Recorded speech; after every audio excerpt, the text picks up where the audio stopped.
എളുപ്പത്തിൽ ലഭിക്കുന്നത് എന്തും എളുപ്പത്തിൽ തന്നെ നഷ്ടമാകുന്നു. ലഭിക്കാൻ ബുദ്ധിമുട്ടുള്ള കാര്യങ്ങൾ നഷ്ടപ്പെടാനും ബുദ്ധിമുട്ടാണ്. ക്ഷമിക്കുന്തോറും കുറഞ്ഞു പോകുന്നത് നമ്മുടെ സമാധാനമാണെങ്കിൽ ആ ക്ഷമ കൊണ്ട് വേദനിപ്പിക്കുന്നത് നമ്മളെ തന്നെയാണ്. ചിലതൊക്കെ ക്ഷമിക്കാം, ചിലതൊക്കെ മറക്കാം. പക്ഷെ ചിലതൊക്കെ എന്നേക്കുമായി ഉപേക്ഷിക്കേണ്ടതാണ്.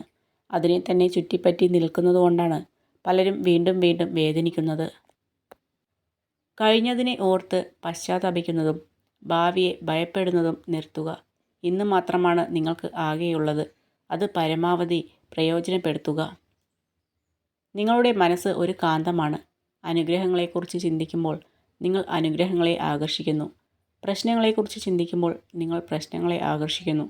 എല്ലായ്പ്പോഴും നല്ല ചിന്തകൾ വളർത്തിയെടുക്കുകയും പോസിറ്റീവായി തുടരുകയും ചെയ്യുക. ഒരു സാഹചര്യം മാറ്റാൻ നിങ്ങൾക്ക് കഴിയുന്നില്ലെങ്കിൽ അതിനെക്കുറിച്ചുള്ള നിങ്ങളുടെ ധാരണ മാറ്റുക. ഓർക്കുക, നിങ്ങളുടെ സമ്മർദ്ദത്തിൻ്റെ ഭൂരിഭാഗവും നിങ്ങൾ പ്രതികരിക്കുന്ന രീതിയിലാണ് ഉണ്ടാകുന്നത്, ജീവിത രീതിയിലല്ല. 3 തരം ആളുകളെ ഒരിക്കലും മറക്കരുത്. നിങ്ങളുടെ പ്രയാസകരമായ സമയങ്ങളിൽ നിങ്ങളെ സഹായിച്ചവർ, നിങ്ങളുടെ പ്രയാസകരമായ സമയങ്ങളിൽ നിങ്ങളെ ഉപേക്ഷിച്ചവർ, നിങ്ങളെ ബുദ്ധിമുട്ടുള്ള സമയങ്ങളിൽ ആരാണ് തള്ളിക്കളഞ്ഞത്. ജീവിതത്തിൽ എന്തൊക്കെ ഉണ്ടായാലും ഒന്നിലും തൃപ്തി വരാത്തവരാണ് നമ്മൾ.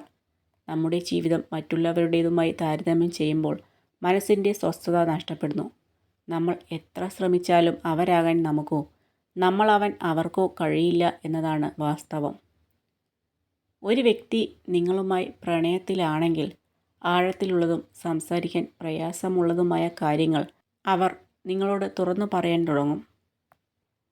അവരുടെ പ്രവൃത്തികൾ കാരണം നിങ്ങൾ കരയുന്നത് കണ്ട് സംതൃപ്തി അടയാനുള്ള അവസരം ആർക്കും നൽകരുത്. കാലം മാറുന്നതിനനുസരിച്ച് കൂടെയുള്ള മനുഷ്യരും മാറുമെന്ന സത്യം മനസ്സിലാക്കി ജീവിക്കുക. ജീവിതത്തിൽ 2 കാര്യങ്ങൾ പഠിക്കുക. ആദ്യത്തേത് നിശബ്ദത പാലിക്കുക, രണ്ടാമത് ക്ഷമിക്കുക. കാരണം നിശബ്ദതയേക്കാൾ വലിയ ഉത്തരമില്ല, ക്ഷമിക്കുന്നതിനേക്കാൾ വലിയ ശിക്ഷയുമില്ല. ഒരു വ്യക്തിയോട് നമ്മൾ ക്ഷമിക്കുമ്പോൾ അയാൾ ചെയ്തതെല്ലാം മറന്നു എന്ന് അർത്ഥമില്ല. ക്ഷമിക്കുക എന്നത് നമ്മുടെ കടമയാണ്. ഓർത്തു വയ്ക്കുക എന്നത് നമ്മുടെ മുൻകരുതലും. ഒരു മനുഷ്യന് സമ്പത്തിൽ നിന്ന് ലഭിക്കുന്ന ബഹുമാനം അവൻ്റെ ബഹുമാനമല്ല, അത് അവൻ്റെ സമ്പത്തിൻ്റെ ബഹുമാനമാണ്. ഒരവസ്ഥയും സ്ഥിരമല്ല. ജീവിതത്തിൽ എല്ലാ വഴികളും അടഞ്ഞു എന്ന് വിശ്വസിക്കുമ്പോഴും രക്ഷപ്പെടാൻ ഒരു വഴി നമ്മെ തേടി എത്താതിരിക്കില്ല.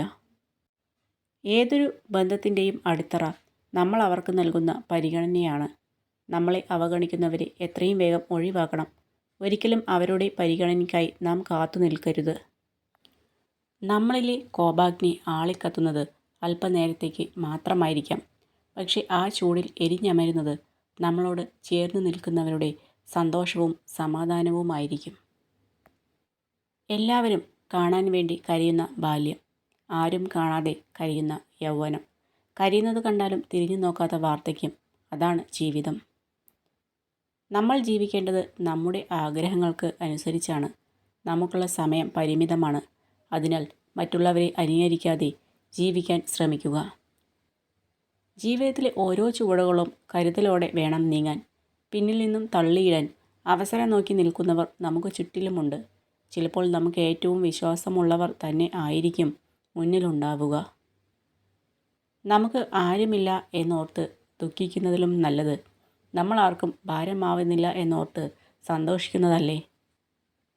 നമ്മുടെ സങ്കടങ്ങളും പ്രശ്നങ്ങളും മറ്റാരോടും പറഞ്ഞു മനസ്സിലാക്കാൻ കഴിയാതെ വരുമ്പോൾ നമ്മൾ നമ്മളോട് തന്നെ മിണ്ടാനും പറയാനുമായി കണ്ടെത്തുന്ന മറ്റൊരു ലോകമാണ് ഏകാന്തത. ചില സാഹചര്യങ്ങളിൽ കൂടി കടന്നു പോകുമ്പോൾ ശരീരത്തിൻ്റെ ശക്തിയേക്കാൾ മനസ്സിൻ്റെ ശക്തിയാണ് ആവശ്യം. ഏത് സാഹചര്യത്തിലും മനസ്സ് മടുപ്പിക്കരുത്. ഒരു നാൾ വിജയം നിങ്ങൾക്ക് മുന്നിൽ തലകുനിക്കും. എല്ലാവരും നമ്മളെ തള്ളിക്കളഞ്ഞാലും നമ്മുടെ കൂടെ ഉണ്ടാവുമെന്ന് ഉറപ്പുള്ള ഒരാൾ നമ്മുടെ അമ്മയാണ്. ഒരു മനുഷ്യനെ മറ്റൊരു മനുഷ്യൻ്റെ അവസ്ഥ മനസ്സിലാക്കാൻ കഴിയുന്നു എന്നതാണ് മനുഷ്യൻ്റെ വലിയൊരു കഴിവ്. മനസ്സിലാക്കിയാലും മനസ്സിലാവാത്ത പോലെ പെരുമാറാൻ കഴിയുന്നു എന്നതാണ് മനുഷ്യൻ്റെ അതിലും വലിയ കഴിവ്. മറ്റുള്ളവർ എന്ത് പറഞ്ഞാലും നമുക്ക് ശരിയെന്ന് തോന്നുന്നത് മാത്രം ചെയ്യുക. കാരണം അനന്തരഫലങ്ങൾ നേരിടേണ്ടതും നമ്മൾ തന്നെയാണ്. നല്ല സ്വഭാവത്തിന് സൗന്ദര്യത്തിൻ്റെ അഭാവം നികത്താൻ കഴിയും. എന്നാൽ സൗന്ദര്യത്തിന് ഒരിക്കലും നല്ല സ്വഭാവത്തിന് പകരം വയ്ക്കാൻ കഴിയില്ല. ആരുടെയെങ്കിലും ദാരിദ്ര്യം കാരണം ബന്ധങ്ങൾ തകർക്കരുത്. കാരണം പണക്കാരുടെ വീട്ടിൽ കിട്ടാത്ത ബഹുമാനം പാവപ്പെട്ടവൻ്റെ വീട്ടിൽ കിട്ടും. ഇന്നത്തെ സന്തോഷങ്ങൾ ഇന്ന് അനുഭവിക്കാതെ നാളത്തേക്ക് മാറ്റിവെക്കരുത്. കാരണം ഇന്ന് മാത്രമേ നമ്മുടെ കയ്യിലുള്ളൂ. നാളെ എന്നത് ഒരു വിശ്വാസമാണ്. ചിലർ പുറം ചട്ട നോക്കി വിലയിരുത്തും, മറ്റു ചിലർ ആമുഖം നോക്കി വിലയിരുത്തും. എന്നാൽ ചുരുക്കം ചിലർ മാത്രം നമ്മൾ എന്ന പുസ്തകത്തെ പൂർണ്ണമായും വായിച്ച് മനസ്സിലാക്കും. അവർ എന്നും കൂടെയുണ്ടാവും, തനിച്ചാക്കില്ല. ഒരു പരിധിക്കപ്പുറം ആരുടെയും കാര്യത്തിൽ അധികം ഇടപെടാതെ നമ്മൾ സ്വന്തം കാര്യം നോക്കി ജീവിക്കുക.